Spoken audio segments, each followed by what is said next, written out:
नमो विष्णुपादाय कृष्णप्रेष्ठाय भूतले श्रीमते भक्तिवेदांता स्वामिन् इति नामिने। नमस्ते सारस्वते देवे गौरवाणी प्रचारिणे निर्विशेषा शून्यवादी पाश्चात्यदेशतारिणे। नामश्रेष्ठं मनुमपि सचीपुत्रमत्र स्वरूपं रूपं तस्याग्रजमुरुपुरीं मातुरीं कोष्ठवातीं राधाकुण्डं गिरिवरमहो राधिका माधवासां प्राप्तो यस्य प्रतितकृपया श्रीगुरुं तं नतोऽस्मि। कृष्णादन्यमदानतक्षणमपि स्वप्नेऽपि विश्वेश्वरे तस्मिन् भक्तिमहैतुकीं विदधतो हृत्काय वाग्भि सदा। श्रीलान् सद्गुणपुञ्जकेलिनिलयान् प्रेमावतारानहं वन्दे भागवतानि माननुलभं मूर्ध्नानि पत्यक्षितौ। आजानुलम्बितभुजौ कनकावधातौ संकीर्तनैकपितरौ कमलायताक्षौ विश्वम्भरौ द्विजवरौ युगधर्मपालौ वन्दे जगत्प्रियकरौ करुणावतारौ। जयतां सुरतौ पङ्गोर् मम मन्दमतिर्गति मत्सर्वस्वपदाम्भोजौ राधा मदनमोहनौ नीलाचलनिवासाय नित्याय परमात्मने बलभद्रसुभद्राभ्यां जगन्नाथाय ते नमः। पादौ यदीयौ प्रथमा द्वितीयौ तृतीयतुर्यौ कथितौ यदूरौ नाभिस्तदा पञ्चम एव षष्ठो भुजान्तरं दोर्युगलं तथन्यौ कंठस्तु राजन्नवमो यदीयो मुखारविन्दं दशमं प्रफुल्लम् एकादशौ यस्य ललाटपट्टं शिरोऽपि तु द्वादश एव बाटी तमादिदेवं करुणानिधानं तमालवर्णं सुहितावतारम् अपार संसार समुद्र सेतुं भजामहे भागवत स्वरूपम् भजामहे भागवत स्वरूपम्। ओम अज्ञानतिमिरान्धस्य ज्ञानाञ्जनशलाकया चक्षुरुन्मीलितं येन तस्मै श्रीगुरवे नमः। श्रीचैतन्यमनोभीष्टं स्थापितं येन भूतले स्वयं रूप कदा मह्यं ददाति स्वपदान्तिकम्। वाञ्छाकल्पतरुभ्यश्च कृपा सिन्धुभ्य एव च पतितानां पावनेभ्यो वैष्णवेभ्यो नमो नमः। श्री कृष्ण चैतन्य प्रभो नित्यानंद श्री अद्वैत गदाधर श्रीवासदि गौर भक्त वृंदा हरे कृष्णा कृष्णा कृष्णा हरे हरे हरे राम राम राम हरे हरे। मूकं करोति वाचालं पंकुं लंघयते गिरिं यत्कृपातमहं वन्दे श्रीगुरुं दीनतारिणाम्। Hare Krishna. So let us continue our study of Canto 9, Chapter 4. How Maharaj Ambarish was cursed by Durvasa Muni. So basically, in 9th Canto, we are going to discuss about the Sun Dynasty, the descendants of the Sun Dynasty, and the descendants of Boon Dynasty.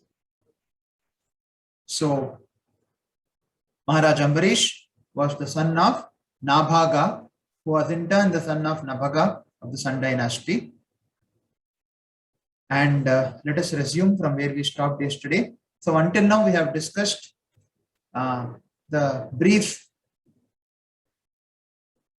details of the birth of Ambarish Maharaj, and then we have been discussing how Ambarish Maharaj actually engaged himself in devotional service. The various qualities of Ambarish Maharaj we have been seeing. So I think we stopped at 24 yesterday. So let us continue from 25. Samvardhayanti yatkama swarajya paribhavita durlabhanapi siddhanam mukundam hridi pashyata. Those who are saturated with transcendental happiness of rendering service to the Supreme Personality of Godhead are uninterested even in the achievements of great mystics, for such achievements do not enhance the transcendental bliss felt by a devotee who always thinks of Krishna within the core of his heart. So, those who are actually saturated with transcendental happiness, those who are fixed in devotional service, and those who are actually experiencing the great joy of devotional service. When can one experience that joy? One can experience that joy when one follows in the footsteps of Ambarish Maharaj, when one follows in the footsteps of great devotees, when one takes to the process of devotional service under the guidance of a spiritual master, when one is engaged in the service of the Lord by the spiritual master, then one actually experiences such happiness in devotional service.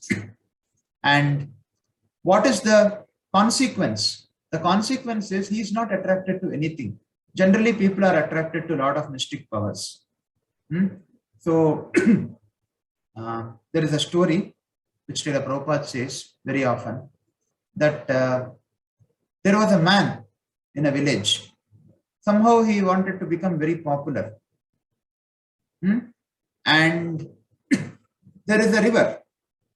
See, I don't remember the exact version of the story, but what I'm saying is almost the same. Anyway, it's an analogy. And this man, he went and he learned the art of crossing the river. There was a small river, one bank on one side and another bank on another side. So this man, what he did is, somehow he wanted to show that he has something. So therefore, he wanted to become famous, something like that. He wanted to become a prominent person there. So he spent around, and there was no proper, he was a normal man, that's all. So he wanted to actually go, he went to a person who teaches him how to walk on water. How to walk on water, without using a boat. Generally, when we want to cross a river or a lake, we use a boat. So he learned the art of walking on water. Somehow he learned it. And this person, he spent 20 years in doing that. Or a very long time, maybe 10 years or 20 years. Some kind of siddhi. And then finally he comes and he shows off to everyone. You see, I am able to walk on water. Then one person comes and tells him,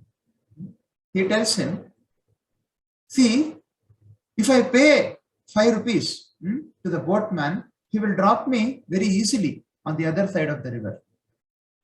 For this, why have you wasted 10 years or 15 years, whatever it may be?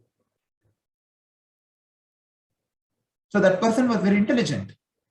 So therefore, those who have actually developed this taste for rendering devotional service, who are saturated with happiness of rendering devotional service, they are not concerned with any other achievement.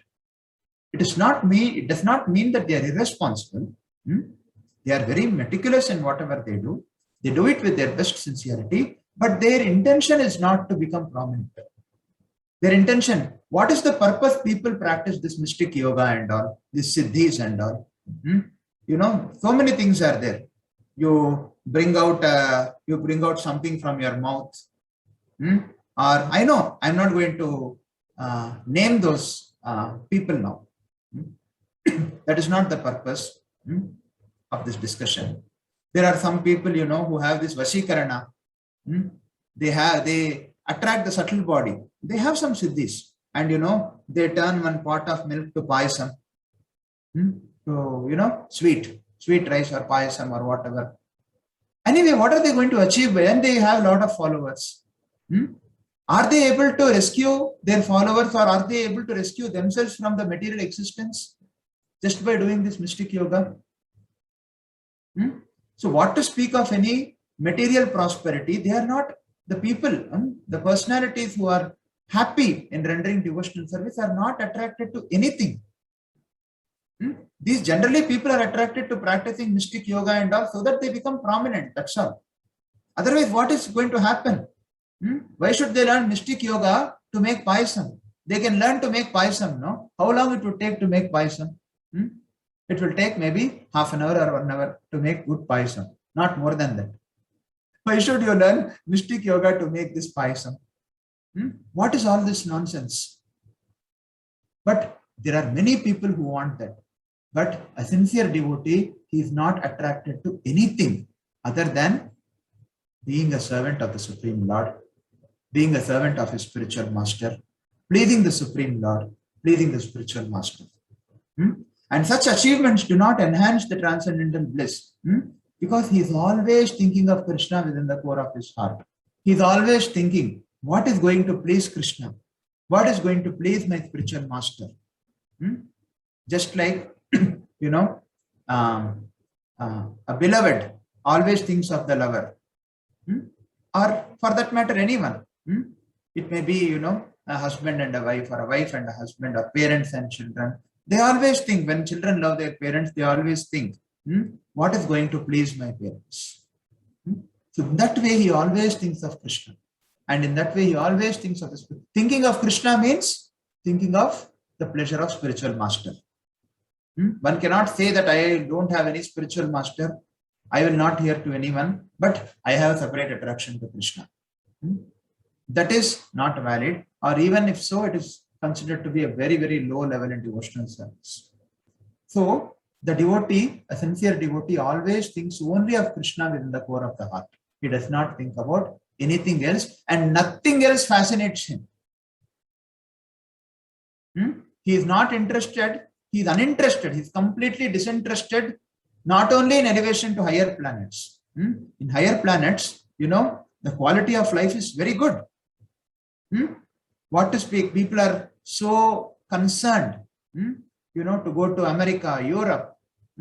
They want to go abroad to earn money.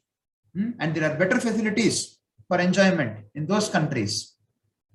There is more money you can earn. So people are all interested. But a pure devotee, what to speak of some other country, he is not even interested to go to higher planetary systems. In higher planetary systems, what is the level of enjoyment? Can you compare it with the level of enjoyment what one gets when one goes abroad to USA or America or Europe or anywhere? No. So what to speak of these small things? They are not even interested in going to higher planetary systems, and they are not even interested in perfections of mystic yoga. Today we see so many mystic yogis are making a lot of money by, getting some siddhis. So they don't want to become prominent. So that is real perfection. Real perfection is to always think about Krishna. Mukundam hridi pashyataha. Yomam pashyati sarvatra sarvam cha mai pashyati. Tasyaham na pranashyami tachamena pranashyati. Krishna says in Bhagavad Gita. One who sees everything in me and who sees me in everything. A devotee sees Krishna in everything and he sees everything in Krishna. He sees Krishna in everything and he sees everything in Krishna. He sees everything as a energy of Krishna. Whatever material opulence or material, whatever is seen, he sees that as actually the creation of Krishna, the energy of Krishna, the property of Krishna. He sees every living entity as part and parcel of Krishna. Saitam bhakti yogena tapo yuktena parthivaha swadharmena harim prinan sarvan kaman sanerjahau. The king of this planet, Ambarish Maharaj, thus performed devotional service to the Lord, and in this endeavor practiced severe austerity, always satisfying the Supreme Personality of Godhead by his constitutional activities. He He gradually gave up material desires. You see here, Saitam Bhakti Yogena, Tapo Yuktena Parthivaha. Tapo Yuktena, that means he performed tapasya. Now, this tapasya is not like the tapasya performed by people who want to attain siddhis. This tapasya is tapasya in devotional service. This is a very important point to understand. This tapasya is not that tapasya, which people see. Hiranyakashipu also did tapasya, but that was austerity in the mode of the lower mode, passion and ignorance. He wanted to get control over all the planetary systems. That is why he did tapasya. This tapasya is not like that. Then what is this tapasya? Let us see. This tapasya, severe austerities in the practice of devotional service are of many varieties. This tapasya we should all take. Everybody is taking a lot of tapasya nowadays. For example, you see, if you work in a software company and you want to go abroad, if you want your company to send you abroad, how much tapasya should you do? It is not that just like that you will be given a chance to go abroad. You will have to struggle a lot. You will have to compete with so many people. You will have to struggle. You will have to maintain your status there. You should always, be on your toes. You should take so many responsibilities other than what work is assigned to you. And of course, the consequences, you are always in anxiety. That is anyway the consequence. Hiranyakashipu was also in anxiety. But still, even for such a small achievement, like going to another country and earning some money, so much of austerity is required. Then what to speak of devotional service? So what is this austerity for devotional service? There are many varieties of austerities in devotional service, and this austerity has to be endured by all of us to our capacities. And what are these austerities? Let us see. Example, deity worship. When one takes up the service of deity worship in a temple, it is not very easy. It's not very easy in the sense, it involves a lot of austerity, tapasya. So much of tapasya is there. So many vidhis and so many vidhis are there. So many regulations are there and nishedas are there. So many do's and don'ts are there. You will have to wake up much before other devotees wake up. Generally, devotees wake up by 4 a.m. on an average.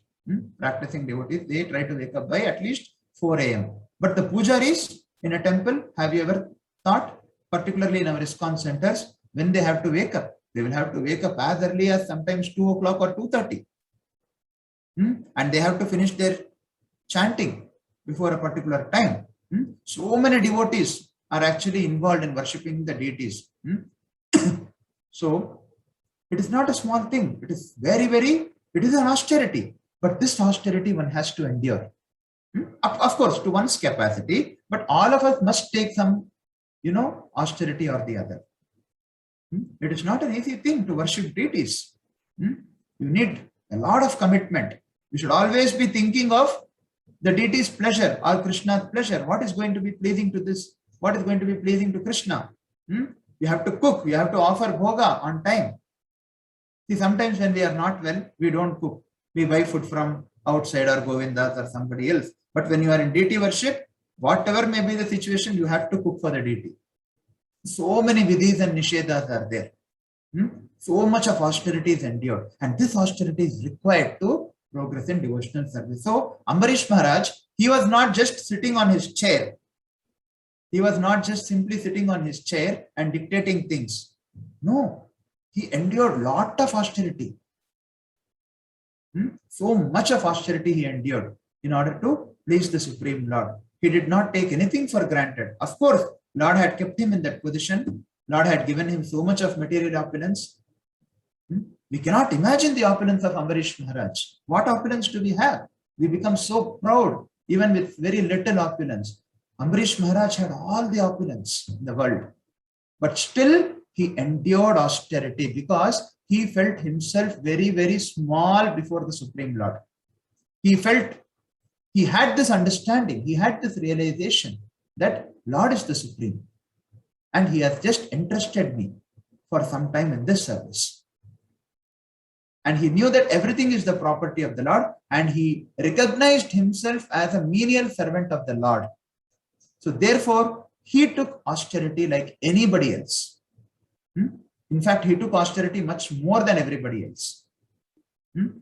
See, these are the austerities in devotional service: worshipping the deities in austerity, preparing first-class food for the deity, preparing dresses for the deity is austerity. So in this way, one must be constantly engaged in various activities. And when one is engaged in activities, hard labor is there. Any activity you take deity worship, you take book distribution, you take accounts, you take management, you take, prasadam cooking, preaching. One has to read every day if one has to give a class. So definitely some austerity is involved. It is not spontaneous to any of us to study every day. But when one has to give a class, one has to prepare and give the class. So therefore, one must be engaged in various activities, and this engagement, again and again, I emphasize, must be under the guidance of the spiritual master. One must be engaged in various activities, and when we are engaged, there is so much of hard labor, and that is definitely an austerity. But this austerity has to be endured. This austerity actually purifies us. This austerity purifies our heart. Cleaning the temple, stitching garland for the, making garlands for the deities, stitching dresses for the deities, preparing good food, first-class food for the deity. So much of hard labor is involved in this, and definitely it is an austerity, but this austerity must be taken. Otherwise, anyway, we have to take austerity in this material world. Anyway, we have to take a pinch. But why to take pinch for temporary thing? Let us take pinch for permanent thing. So devotional service is our eternal wealth. It is going to continue even in our next life. It is going to continue even after we die. When we get another body, you can start off from where you ended, but you cannot take 1 rupee. You may have crores of rupees in your bank. You are taking so much of austerity to earn money. That's okay. Money is important, but you are taking so much austerity to earn money, which is not going to come with you. Either it is going to leave you, or you are going to leave money. One of these things is going to happen.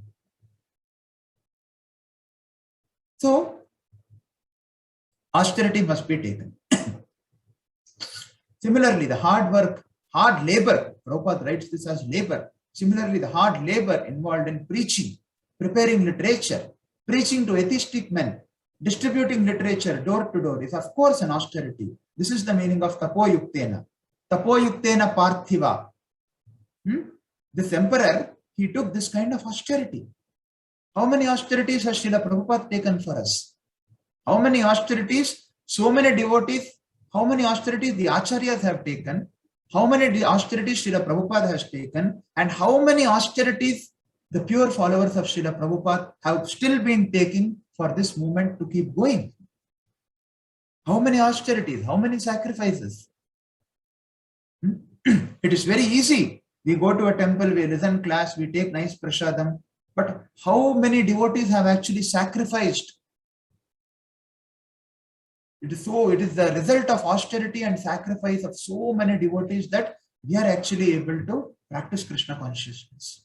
So therefore, when we come to one level of understanding, we should also understand that it is our responsibility to assist these devotees. And for whose sake we are assisting these devotees? We are assisting them for our sake. Because devotional service is a wealth, it is a credit which we are going to carry forward even to the next life. It is not going to get stopped here. Your wealth you cannot take. You cannot take even 1 rupee. But whatever devotional service you have done, you will carry it even in your next life. Or if you have perfected in this life itself, which is quite possible, you can go back home, back to Godhead.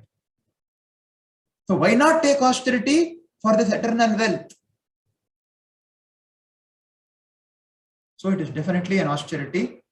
By doing such austerity, what happens? One is purified of material existence. Sarvam kaman sanair jahau. When you take austerity for Krishna, we are taking austerity for so many things.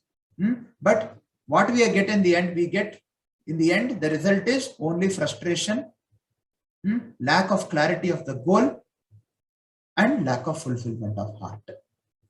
Only these three things happen finally. We take austerity for so many things. Some devotees tell me, I wake up in the morning, I do so many things very meticulously, but still they are not fulfilled. Their heart is not, or neither they are having any clarity of the goal. So therefore we must see, for what purpose are we taking austerity? But when you take austerity for the Supreme Lord reciprocates immensely. Because if you put one step towards Krishna, Krishna puts 10 steps towards you. So what happens by taking austerity for the Supreme Lord? What happens by taking austerity in serving the Supreme Lord? Such austerity leads one to constitutional position of devotional service. Griheshu dareshu suteshu bandhushu vipottamasyandana vajivastushu akshayyaratna bharanam baradishi ananta kosheshvakaroda sanmatim. Maharaj Ambarish gave up all attachment to household affairs, wives, children, friends, and relatives, to the best of powerful elephants, the beautiful chariots, carts, horses, inexhaustible jewels, ornaments, garments, and inexhaustible treasury.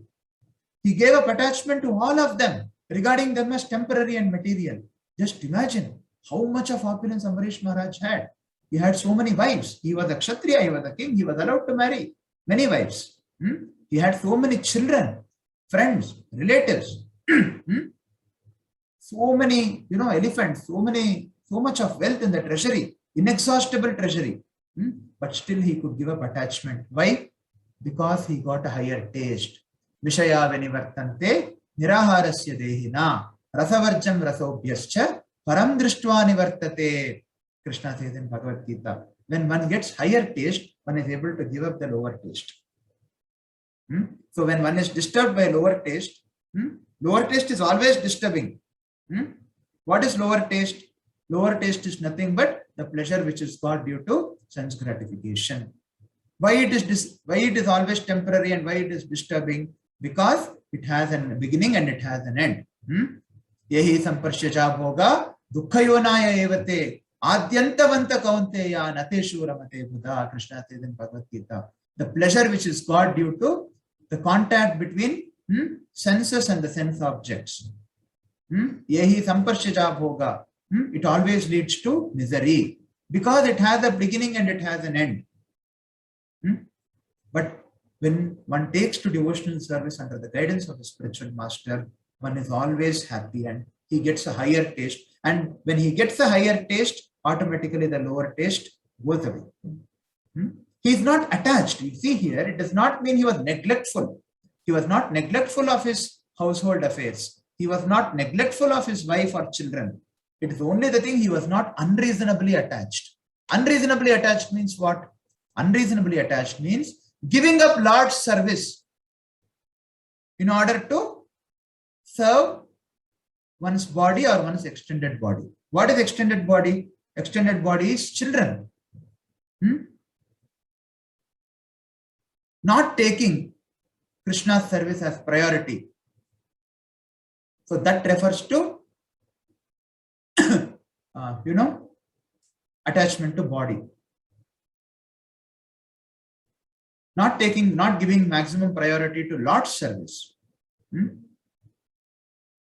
This refers to material attachment. So, it is not wrong to have material possessions. They can be accepted. But how much they should be accepted? They can be accepted as far as they can be used in devotional service. You can have a wife, no problem. You can have some children, no problem. But what should be the purpose? The purpose of having them is not to become unreasonably attached to them. The purpose of having them is to engage them also in Lord's service. Or if they are not willing to be engaged in Lord's service, and if they want something from us, it should be in our terms, not in their terms. Sometimes we are duty bound to do certain things as parents. And sometimes our children are not very much interested to take to spiritual path, or to a more meaningful life. And we may still be obliged. That may be the situation. But we can help. But it should be, the help should be given, this help should be done by keeping Guru's and Krishna service as priority. It is not that we should change our lifestyle. It is not that we should let go our service in order to serve somebody who is very, very attached to everything else other than Supreme Lord. That is unreasonable attachment. Attachment is there, but the priority must be given to serving the Supreme Lord under the guidance of the spiritual master. Otherwise, what happens? Our whole absorption is shifted. And our whole practice of devotional service becomes ritualistic, and after some time we may give it a pause. So therefore, it is very, very important to be engaged properly. So, anukulyasya sankalpaha pratikulyasya varchanam. So in preaching, many things are required. So it is not wrong to have those things, but they can be accepted in service to the Supreme Lord. A devotee should not have any attachment to those things. It is not that he should want only a Benz car. I want a house. A devotee should have a house. That's okay. He can have some material facilities. I want a house only in the gated community where, the price of the house is some crores. What are you going to do with that house? Is that going to help you in your devotional service? No, it is only going to complicate your life. Earning money is not wrong, but how you utilize that money is, what makes you advance or degrade. So he should not have attachment. He can have a house, he can have a wife, he can have children, he can have friends, he can even have a car. But he should not be attached. He should use all these things in serving the Lord. Then the relationship becomes meaningful. So Ambarish Maharaj had all such things, but he was actually not at all attached. He had everything, he was not attached. Because he used everything in serving the Supreme Lord. Because he knew everything is Lord's property. My child is Lord's property. My wife is Lord's property. She has been entrusted to me for some time, so that I can take care. And maybe we can have some children in a religious way. My child is Lord's property. Everything is property of the Lord. Isha vasim idam sarvam yat kincha jagatyam jagat. Everything, animate or inanimate, belongs to the Supreme Lord. Tena tyaktena bhunjita magrada kasya svidhanam. So what is my role? My role is only to take my quota and use everything in Lord's service. So this is the effect of Bhakti Yoga. If you take to devotional service under the guidance of spiritual master, then automatically you are not attached to anything. You are attached only to serving the Supreme Lord. See, attachment to the Supreme Lord, we should be very careful here. What does it mean to be attached to the Supreme Lord? Being attached to the Supreme Lord means being attached to serving the Supreme Lord. So without service, there is no attachment. Without service, there is no realization. It is not a mental speculation. Srila Prabhupada writes in Nectar of Instruction, devotional service is not an imaginative ecstasy or a sentimental speculation. It is not something we imagine that I have bhakti. No, it is not imaginative ecstasy or it is not a sentimental speculation. Devotional service means practical service. How I can be useful to my spiritual master? How I can be useful to this movement? In whatever capacity it may be. And why should we be useful? It is not that somebody needs me. It is not that spiritual master needs my help. It is for my own benefit. My own, what benefit? Not temporary benefit. My own eternal benefit. So one who is advanced in devotional service, he has no attachment for material things. But for serving the Lord, but for preaching, he accepts such things. Srila Bhaktisiddhanta Saraswati Thakur also emphasized this principle a lot. He wanted to have the best of everything to serve the Supreme Lord. Tasma adadharis chakram pratyanika bhayavaham ekanta bhakti bhavena Prito Bhakta Bhirakshanam. Being very pleased by the unalloyed devotion of Ambarish Maharaj. So when a devotee conducts himself like that, being very pleased by the unalloyed devotion of Ambarish Maharaj, the Supreme Personality of Godhead gave the king his chakra, disc, which is fearful to enemies, which always protects the devotee from enemies and adversities. So, a devotee being always engaged in Lord's service, he may not be an expert in self-defense, but his protection is always taken care by the Lord. Lord says, Kaunteya pratijanehi, kshipram bhavati dharmatma, sashvak shantim nigacchati, Kaunteya pratijanehi, name bhakta pranashyati. Krishna asks Arjuna to promise. You know, he says, Arjuna, you give this word. Why Krishna asks Arjuna to promise there? Because sometimes Krishna violates his own promise. But when a word is given by a devotee, Krishna keeps up that word. So therefore, he asks Arjuna to promise. Kshipram bhavati dharmatma sashvak shantim nigacchati Kaunteya pratijanehi. O Kaunteya, son of Queen Kunti, name bhakta pranashyati. My devotee will never be destroyed. So this strong faith one must have. When one must one must take to the process of devotional service under the guidance of a spiritual master, and one must be assured of this fact that Lord is protecting me personally. He is not afraid. Fearlessness is a very, foremost symptom of a devotee who is engaged in devotional service. He becomes abhayam. That fear goes away. That is the first divine quality. In fact, it is told by Krishna also in Bhagavad Gita 16th chapter. Abhayam sattva samshuddhir jnana yoga vyavasthiti. The very first verse in 16th chapter, he speaks about the divine qualities. The first divine quality of the devotee is that he is not fearful. He is fearless. Because he knows that the Lord is always protecting me. Then what is the concern of a devotee? He is not concerned about his own protection. He is not concerned how he is going to be maintained. He is not concerned of accumulating so many things for his own maintenance. Then what is his concern? Look at Prahlad Maharaj's prayer. His concern is only about the suffering souls in this material world. Naivod Vijay Paradarut Yayavaitaranyas Tadvirya Gayana Mahamrita Magnachitta Soche Tato Vimukache Tasha Indriyartha Maya Sukhaya Bharamut Vahato Vimudhan. He says, Prahlad Maharaj says, oh, Narsinghdev, this is the famous prayer offered by Prahlad Maharaj to Narsinghdev.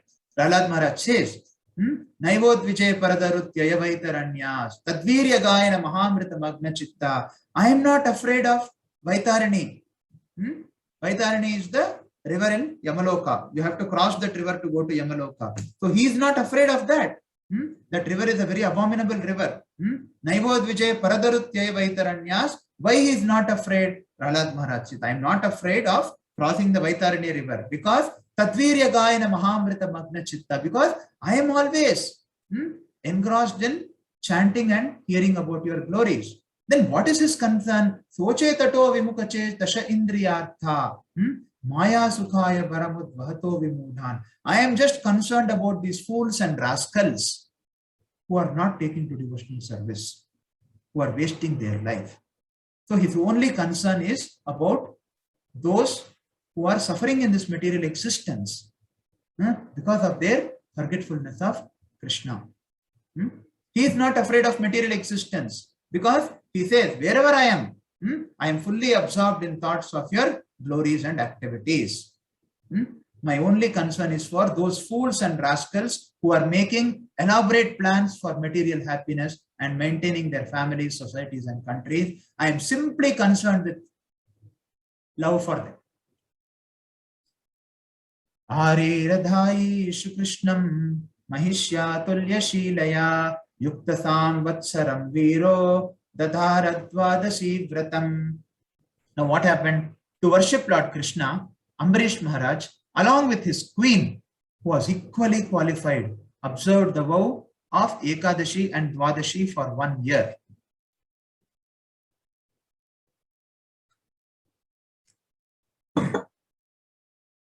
Now we come to Ambarish Maharaj's pastime. He observed Ekadashi and Dwadashi for 1 year. You see, what does it mean to observe Ekadashi and Dwadashi? Why do we observe Ekadashi and Dwadashi? In order to please the Supreme Lord.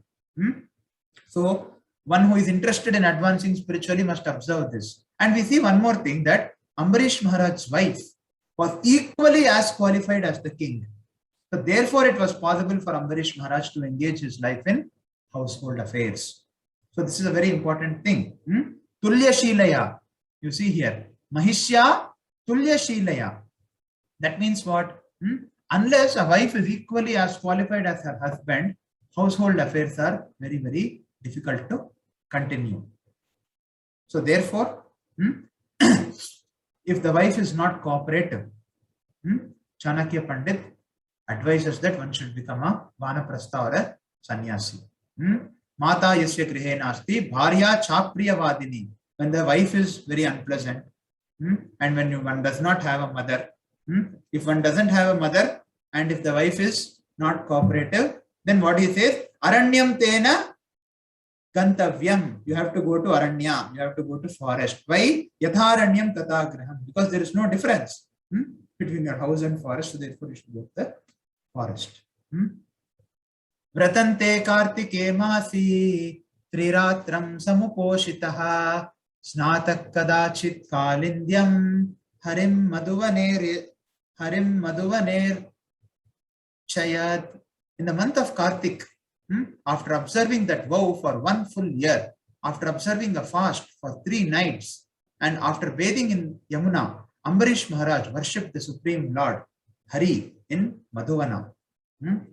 Mahabhisheka vidhina sarvo pashkara sampada abhisichyam varakalper gandamalya hanadibi tadgatantara bhavena Pujayam Ashakeshavam Brahmanamscha Mahabhagan Siddharthan Api Bhaktita.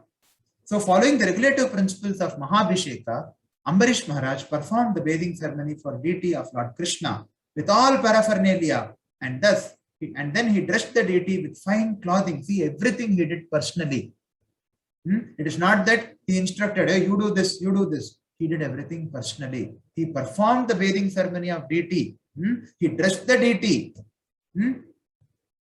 With attention and devotion, he worshipped Krishna and all the greatly fortunate Brahmanas were free from material desire. So everything he was doing under guidance of the Brahmanas. Gavam Rukma Vishaninam Rupyangrinam Suvasasam Payasila Vayo Rupa Vatsopash Kara sampadam prahinotsadu viprebhyo griheshu nyarpudani sat bhojayitva dvijanagre swadvannam gunavattamam labdakamayanujjata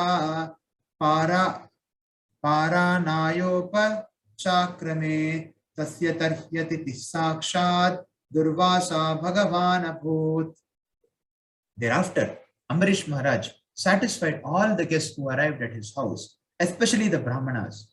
He gave in charity 60 crores of cows whose horns were covered with gold plate and whose hooves were covered with silver plate. All the cows were well decorated with garments and had full milk bags. They were mild-hearted, young and beautiful, and were accompanied by their calves. After giving these cows, the king first sumptuously fed all the Brahmanas. And when they were fully satisfied, he was about to observe the end of Ekadashi with their permission by breaking the fast.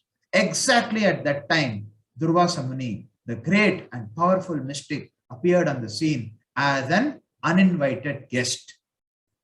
So see how Maharaj Ambarish, he satisfied all the guests. He gave so much of charity after his Ekadashi Vrata. It is not that immediately after Ekadashi he was waiting for Dwadashi. How did he observe Ekadashi? Ambarish Maharaj. He observed it meticulously without even a drop of water. And at the end, he worshipped the deity personally and he gave a lot of charity. And he sumptuously fed all the Brahmanas. And when they were fully satisfied, It is not that he was waiting for everyone to finish so that he can also take something. No. When they were fully satisfied, he was about to end the Ekadashi with their permission. Exactly at that time, Durvasa Muni appeared on the scene as an uninvited guest. Tamanar Chatitim Bhupa Pratyuttana Sanarhane Yayache Vyavaharaya Padamulam Mupagata. After standing up to receive Durvasa Muni, Ambarish Maharaj offered him a seat and paraphernalia of worship. He received Durvasa Muni very, very respectfully. Although Durvasa Muni came as an uninvited guest, just before Ambarish Maharaj was actually about to break the fast, Durvasa Muni came. Then sitting at his feet, the sage, the king requested the great sage to eat. Pratinandya satam yatnyam kartum avakshakam gataha nimamajja brahadhyayan kalindi shalile shubhe. Durvasa Muni gladly accepted the request of Ambarish Maharaj, but to perform the regulative ritualistic ceremonies, he went to river Yamuna. There he dipped into the water of the auspicious Yamuna and meditated upon the impersonal Brahman. So Durvasa Muni went to Yamuna, then he took a bath and he did his Sandhya Vandanam or Gayatri, whatever it is, and then he meditated on the impersonal Brahman. Muhurtarthavashishtayam Dvadasyam Paranam Prati Chintayamasha Dharmagno Dvijayistad Dharma Sankate. In the meantime, only a Muhurta of the Dvadasi day was left on which to break the fast. Consequently, it was imperative that the fast be broken immediately. In this dangerous situation, the king consulted learned Brahmanas. So on one side, he was about to break the Ekadashi fast and Durvasa Muni came.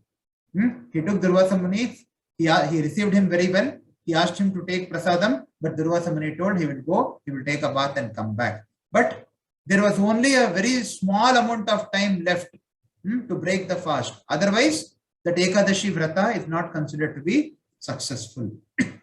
So in this dangerous situation, the king consulted learned Brahmanas.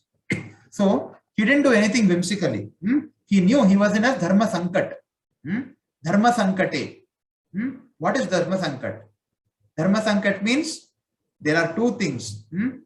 On one side, breaking Ekadashi is also Dharma on time. And on another side, taking food without Durvasa Muni taking, it is also not correct.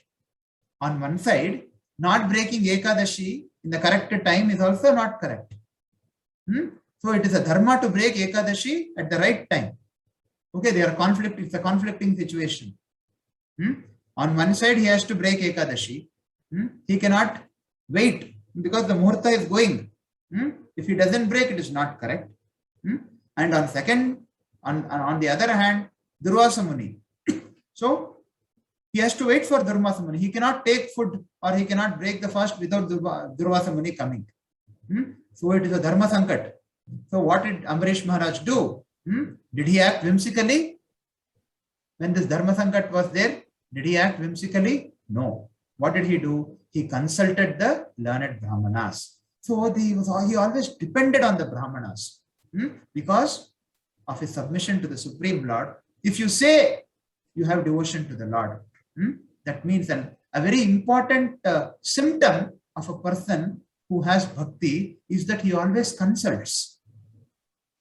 He always consults the Brahmanas. He consults the Vaishnavas before taking any decision. It is not that, he goes and consulting means what? Consulting means to present the problem properly. It is not that, to present, you just go and you say, I want to do like this. No. Consulting means putting forth the problem properly. So that is what even Arjuna did. What did Arjuna do? Before the Bhagavad Gita, or before the Bhagavad Gita, before Krishna started instructing Arjuna, it is there in Bhagavad Gita. Arjuna, although he was initially justifying all his actions, the complete first chapter of Bhagavad Gita is about Arjuna's justification. And he was also speaking on one level of dharma. What he was speaking is not wrong. but there was a higher level of dharma. Although he was speaking on one level of dharma, Arjuna, after some time, he realized that it was actually not giving him any, he was realizing that he was actually being disturbed. That is why he says, Karpanya dosho pahata svabhava prichami tvam dharma samoda cheta. So he understood, Arjuna understood that although he was justifying, actually he was confused about his duty. And this confusion he admitted to Krishna. Initially he was justifying, but later on, as he, began giving so many reasons, although all his justifications were also on one level of dharma, still he did not feel satisfied. Still he felt some, something missing. He felt pained by the situation. He felt confused. Actually, the thing was Arjuna was confused. He was in a confusion. And that confusion was dispelled by the Supreme Lord. So here Ambarish Maharaj is also in such a confusion. So when he's in a confusion, how is Ambarish Maharaj acting? That is what we should learn. He consulted the learned Brahmanas.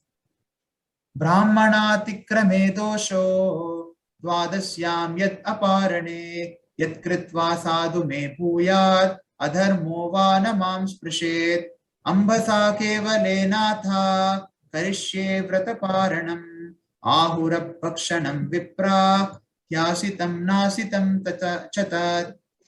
The king said, see how he consulted the Brahmanas, it's given in this verse. To transgress the laws of disrespectful behavior towards the Brahmanas is certainly a great offense. On the other hand, if one does not observe the breaking of the fast within the time of Dwadasi, there is a flaw in one's observance of the vow. Therefore, O Brahmanas, if you think that it will be auspicious and not irreligious, I shall break the fast by drinking water. In this way, after consulting the Brahmanas, the king reached this decision. According to Brahmanical opinion, drinking water may be accepted as eating and also as not eating. So therefore, he wanted to break the fast, but he didn't want to take food. So therefore, he was in a dharma sankat. So he knew that, if he takes food, it is an offense. But if he doesn't take food, there is a flaw in observance of the vow. So this confusion he expressed. See, he presented the whole problem, not partial problem. It is not that he wanted to break the fast. So therefore, he presented only that, oh my dear Brahmanas, if I don't break fast, the vow is not complete. He did not, put forth only one aspect of the problem. That is what we all generally do. All of us do that. When we want to do something, and we understand that we have to take guidance, then we present only one part of the problem. You see, this is dharma, this is dharma. You see, Ambarish Maharaj didn't do that. He also included that to transgress the laws of disrespectful behavior is also a great offense. He was aware of the fact. So he presented both. Dharma Sankat, he presented both. So this is actually the quality which we must learn. When we are practicing devotional service and we are in a Dharma Sankat, we should impartially present the problem. It is not that, he presented only about his breaking of the vow or about the disrespectful attitude towards, it may be a disrespectful attitude towards Durvasa. He presented both. When you present both, you will get correct guidance. You see, Arjuna, once he was only justifying in the first chapter. But in the second chapter, he actually started, he said, Karpanya dosho pahata svabhava prichami tvam dharma samuda cheta yachreyasya nishchitam rohitan me sishyaste ham sadi mam tvam prapannam. He says, Karpanya dosho, he admits, although he was justifying, he starts admitting that he is actually confused. Prichami tvam dharma samuda cheta yachreyasya nishchitam rohitan me. Oh Krishna, please tell me what is beneficial to me in a long run. Do not give me any temporary solutions. He was not asking Krishna for a temporary solution. Yat shreyasya nishchitam rohitam. He was asking for shreyas. Shishyaste hamsadi mam tvam prapannam. You accept me as your disciple. Please instruct me, because actually I am confused. When he started presenting like this, then Krishna actually started giving instructions. So if we really want to receive an instruction from a spiritual master or a superior, we should be very, very honest. And we should present the complete problem. And then we should admit our confusion. All of us, whoever we are. at all levels of devotional service. One must do this. One must not represent the problem partially. So when he was in a dilemma, we'll stop here with this verse. Okay. When Maharaj Ambarish Hare Krishna. Hare Krishna. Hare Krishna. Hare Krishna Prabhu, నేను తెలుగులో question అడగచ్చా? Mataji ఇది అయిపోయాక మాతాజీ ఒక్క నిమిషం. Okay okay okay okay Prabhu. When Ambarish Maharaj in his dilemma consulted the Brahmanas whether he should break the fast or wait for Durvasa Muni. So they could not give a definite answer. And Ambarish Maharaj, being the most intelligent personality, took a decision to drink water. Okay. Hare Krishna. అడగండి మాతాజీ. హరే కృష్ణ ప్రభు, ఇందాక మీరు చెప్పారు కదా. ఒక్క నిమిషం మాతాజీ, ఇక్కడ English వాళ్ళు కొంతమంది ఉన్నారు. Hare Krishna. In case if you do not have questions and other devotees who cannot follow Telugu may leave. Otherwise they can stay. If they follow Telugu they can stay, but if they don't follow Telugu and they don't have any questions they can leave the call. Hare Krishna Mataji. Cheppandi Mataji. ప్రభు, మీరు ఇందాక చెప్పారు కదా, మామూలుగా devotion చేస్తే serious గా చేయకపోతే అది next life కి మళ్ళీ డివోషన్ చేసుకునే అవకాశం వస్తుందని, సీరియస్ గా చేసుకుంటే భగవంతుడి దగ్గరికి వెళ్ళిపోతామని. మరి ఇప్పుడు మనం ప్రభుపాద చెప్పిన ప్రిన్సిపల్స్ పాటిస్తూ చేస్తున్నాము, మళ్ళీ మనకు అంటారు కదా ప్రభు, ఏ దానికైనా కానీ ప్రతిఫలం ఆశించొద్దు, చేయాలి అని చెప్తారు. భాగవతంలో గజేంద్ర మోక్ష చదివితే మోక్షం వస్తుంది అని అంటారు. మళ్ళీ ఇంకా పాస్ట్ టైమ్స్ ఉన్నాయి, ఈ పాస్ట్ టైం కి ఈ పాస్ట్ టైం చదివితే మనకి ఈ ఫలితం ఉంటుంది అని అంటారు. అర్థం కాదు ప్రభు, ఎట్లా అర్థం చేసుకోవాలి ఇది? అంటే మీరు చెప్పేది నేను మళ్ళీ చెప్తాను, నాకు సరిగ్గా అర్థమైందా అని మీరు చెప్పండి. Okay okay. మీరేం చెప్తున్నారు అంటే, ఒకవైపు ఏమో ప్రభు మీరు చెప్పేది ఏంటంటే, మనము ఈ విధంగా మనం భక్తి చేస్తే మనకు అది ఎటర్నల్ బెనిఫిట్ ఉంటుంది. అంటే వచ్చే జీవితంలో కూడా, అంటే మనం చనిపోయాక ఇంకో దేహం లభించినప్పుడు కూడా ఆ యొక్క భక్తి క్యారీ అవుతుంది అని మీరు చెప్తున్నారు. కానీ ఇంకోవైపు మనకు శాస్త్రాలు ఏం చెప్తాయంటే, ఏది కూడా ఆశించి భక్తి చేయకూడదు అని చెప్తాయి కదా. అంటే ఇప్పుడు గజేంద్ర మోక్షం చదివితే మోక్షం లభిస్తుంది అంటారు, కాకపోతే అది ఆశించి చేయకూడదు అంటారు కదా. మరి దీన్ని ఎలా అర్థం చేసుకోవాలి అంటున్నారు కదా. ఆశించి చేయకూడదు మాతాజీ, అలాగే చేయాలి.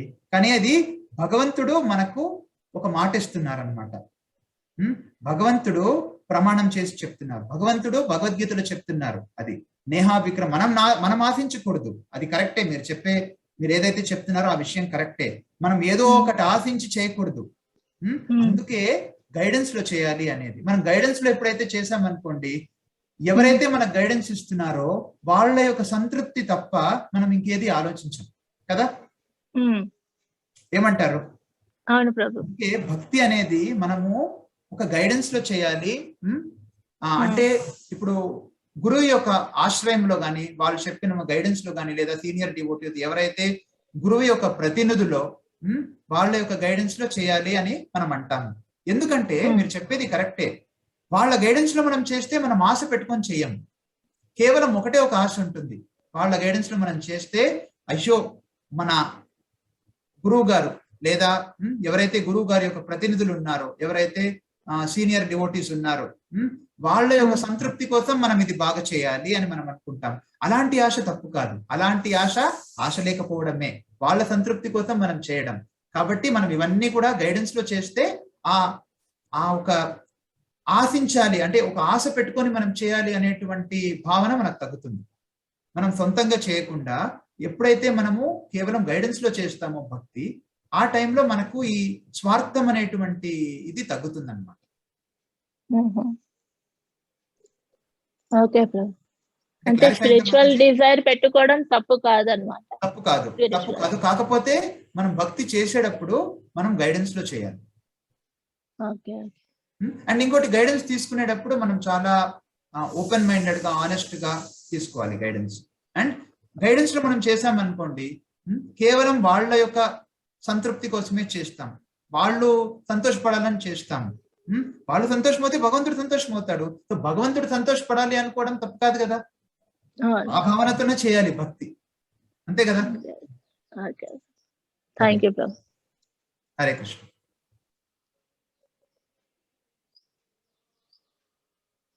If there are no other questions,